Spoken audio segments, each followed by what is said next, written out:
नमस्कार दोस्तों, राजस्थान इतिहास में आपका हार्दिक स्वागत है।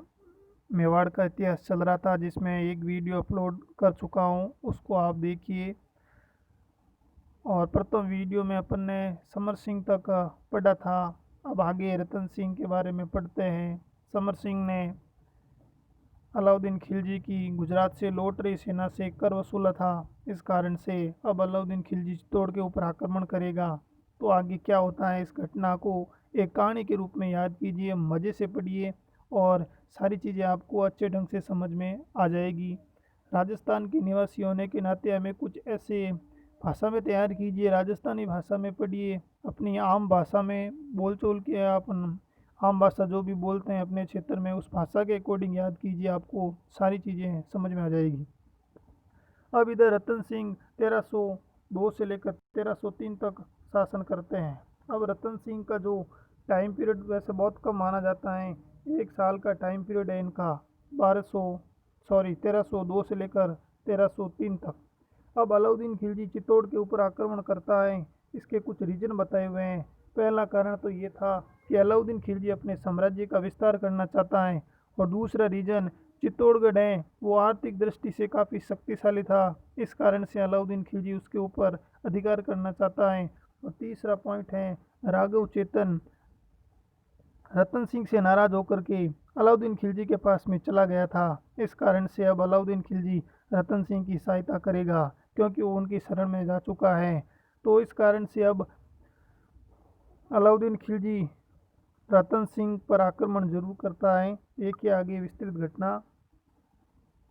चित्तौड़ का शासक रतन सिंह और इधर दिल्ली में अलाउद्दीन खिलजी, बहुत ही अच्छी यहाँ पर घटना होती है। इतिहास के युद्ध पढ़ोगे तो आपको बहुत ज़्यादा आनंद आएगा। अब दिल्ली में अलाउद्दीन खिलजी सेना लेकर के 28 जनवरी 1303 को रवाना हुआ और आकर के चित्तौड़ को चारों ओर से घेर लिया।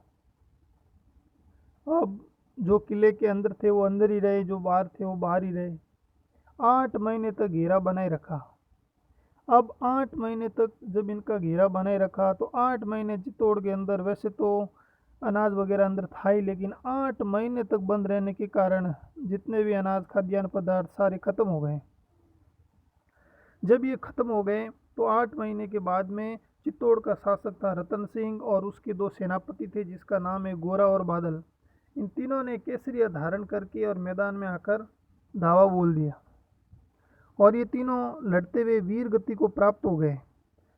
जब ये सूचना उनकी रानी पद्मिनी को मिली तो पद्मिनी ने जोर रच लिया। तो चित्तौड़ के अंदर रानी पद्मिनी ने जोर रचा और इधर रतन सिंह ने केसरिया धारण कर लिया। और जब ये दोनों घटना एक साथ होती हैं तो उसे साका के नाम से जानते हैं। तो यही 1303 के अंदर चित्तौड़ का प्रथम साका हुआ था। और ये क्वेश्चन काफ़ी बार एग्जाम के अंदर पूछा जाता है, जो आपके 26 अगस्त 1303 के अंदर हुआ। तो ये युद्ध आपको समझ में आ गया होगा। अब क्या है, अलाउद्दीन खिलजी का चित्तौड़ पर अधिकार हो जाता है और इन्होंने चित्तौड़ का नाम बदल करके खिजराबाद रखा था, क्योंकि रतन सिंह के बाद में चित्तौड़ का जो बेल्ट था वो अलाउद्दीन खिलजी ने खिज्र खां को सौंप दिया। खिज्र खां को उत्तराधिकारी बनाया तो उन्हीं के नाम पर इनका नाम खिजराबाद रख दिया। देखिए आगे।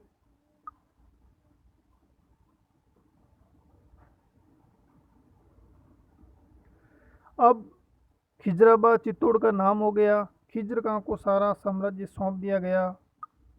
खिज्र खां ने ये जिम्मेदारी आगे मूछेला मालदेव सोनगरा को सौंप दी।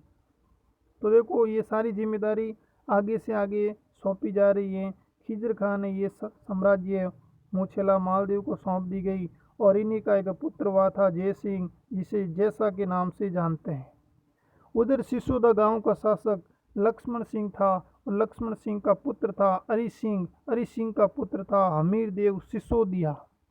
और इन्हीं हमीर देव सिसोदिया ने 1326 ईस्वी में जय सिंह के ऊपर आक्रमण किया था और इस युद्ध में जय सिंह हार गया और हमीर देव सिसोदिया जीत जाता है। और इन्हीं हमीर देव सिसोदिया ने चित्तौड़ के अंदर मेवाड़ राजवंश की पुनः शुरुआत की और सिसोदिया राजवंश की स्थापना की। तो ये क्वेश्चन भी याद रखना है। खिजराबाद किसका उपनाम है? चित्तौड़गढ़ को खिजराबाद का अलाउद्दीन खिलजी ने कहा था। अब अमीरदेव सिसोदिया मेवाड़ का शासक बन चुका है और इनका जो टाइम पीरियड है वो 1326 से लेकर के 1364 तक माना जाता है। महाराणा कुंभा ने एक पुस्तक लिखी थी जिसका नाम था रसिक प्रिया, और इस पुस्तक में इन्होंने अमीरदेव को वीर राजा की उपाधि दी। ये पुस्तक याद रखना, क्वेश्चन पूछा जा सकता है। अमीरदेव सिसोदिया को वीर राजा की उपाधि कहाँ से प्राप्त होती है? रसिक प्रिया से। कीर्ति स्तंभ प्रशस्ति जो महाराणा कुंभा द्वारा रचित है, विजय स्तंभ, कीर्ति स्तंभ, उसी के अंदर अमीरदेव सिसोदिया को विषम घाटी पंचानंद की उपाधि दी गई। ये भी आपको याद रखना है। विषम घाटी पंचानंद किसे कहा जाता है? अमीरदेव सिसोदिया को कहा जाता है। और विषम घाटी का मतलब यही होता है विपरीत परिस्थिति में अड़िग रहने वाला। अब जब कुंभा ने विजय स्तंभ बनाया था जो आपकी 9 मंजिल का था, उसमें से सबसे ऊपर जो 9वीं मंजिल थी, इसी 9वीं मंजिल के अंदर कीर्ति स्तंभ प्रशस्ति है और जिसकी रचना अत्रि और अत्रि का जो पुत्र था महेश, इन्होंने की थी।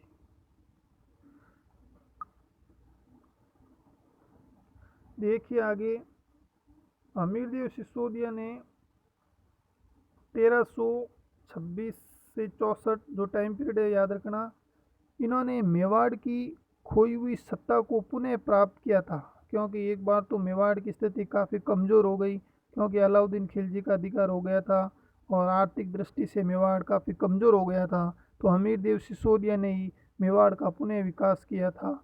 तो मेवाड़ की खोई हुई सत्ता को पुनः प्राप्त करने के कारण अमीरदेव सिसोदिया को मेवाड़ का उद्धारक कहते हैं। ये क्वेश्चन भी काफ़ी बार एग्जाम के अंदर पूछा जाता है। मेवाड़ का उद्धारक किसे कहते हैं? अमीरदेव सिसोदिया को। इन्होंने चित्तौड़ के अंदर एक मंदिर का निर्माण करवाया जिसका नाम है अन्नपूर्णा मंदिर। ये भी आपको याद रखना है, अन्नपूर्णा मंदिर जिसका निर्माण अमीरदेव सिसोदिया ने करवाया था। तो प्यारे दोस्तों, ये आज हमने 2 शासकों के बारे में पढ़ा था, एक तो रतन सिंह और एक पढ़ा अमीरदेव सिसोदिया के बारे में। पिछला वीडियो जिसने नहीं देखा उसे ध्यान से देखिए और धीरे धीरे अपन राजस्थान इतिहास को कंप्लीट करेंगे। हर कंपटीशन एग्जाम के अंदर जितने भी क्वेश्चन जिस टाइप के आ रहे हैं वो सारे क्वेश्चन अपने कवर हो जाएंगे। प्यारे दोस्तों, इस चैनल को आगे से आगे शेयर करें, अच्छा लगे तो सब्सक्राइब करें और लाइक करें। धन्यवाद, नमस्कार, जय हिंद।